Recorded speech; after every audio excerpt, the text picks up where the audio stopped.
So you were quick like a bunny in the first session, Mr. Bourdais, going P1. You had the number one, at least in your afternoon session, added a 4 to the back of it. Tell me about your day and this first day for some teams on this new lowered downforce package here at Mid-Ohio. Well, at least it's not 41st. That's also the positive. Yeah, I mean, I was really surprised this morning because obviously we didn't test, and we threw a very, we hit the big reset button after the test for Pietro. The car wasn't really good at all, and so it was really surprising to see us up there. But then, unfortunately, that was in cool conditions. With fairly overcast skies, and then when things heated up and we put more grip on the track and put the Firestone red tires on, that Steelmaster on that number 18 wasn't so sharp anymore. We got a lot of traffic on that option tire run, so it's probably not exactly what the car is capable of, but I think we're probably still a half a second to 4/10 off, which here, as you know, is a lot. So yeah, just got work to do for sure. So the last 3 years we've been here, we've had the manufacturer aero kits, lots of downforce, almost a question of bravery. How far do I want to push into my comfort zone? Because it seems like there's performance still there. What was it like today with about 1,000 less pounds of downforce? Are there any areas of the track that are either a little more daunting, slipping around more? Yeah, it's for sure. I mean, you go a little, slower in the really, really quick stuff, and the flow is a bit hurt. And that car seems to be quite front right sensitive.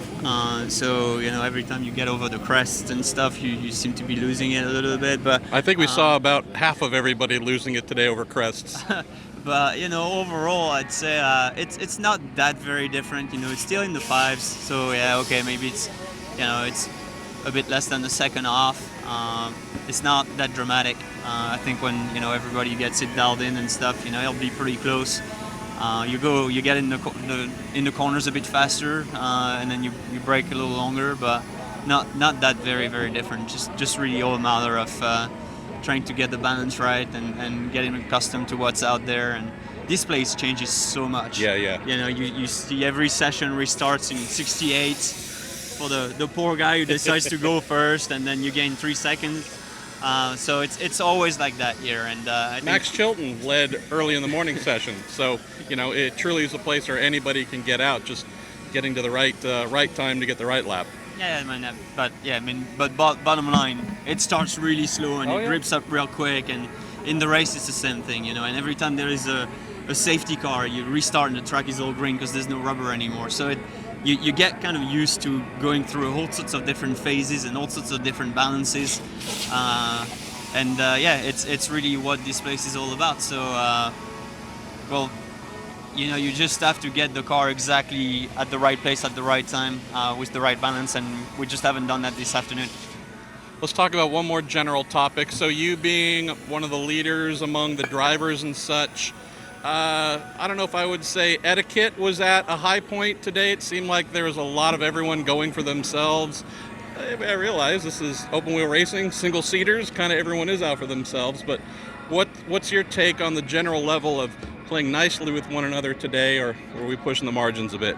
Well, I think in practice it's always like people just send guys, and if they send it in front of you, your lap is screwed, and then this becomes like a big bunching effect, and so you run into someone, you back off, you impede someone else, and in qualifying it's different. You go out, you can't impede anyone or you're gonna get busted first of all.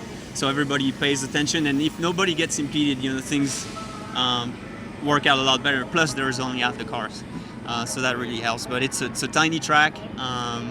It's a minute lap, and obviously that there's just not. If everybody's out there, there's almost not enough room for everybody to have this nice little gap and do his little thing. As soon as somebody makes a mistake, it trickles down the field, and it is what it is. There's nothing really malicious from anyone, I don't think. But it's kind of like, I want my answer, I do my thing, and then it turns into a bit of a shit show out there sometimes.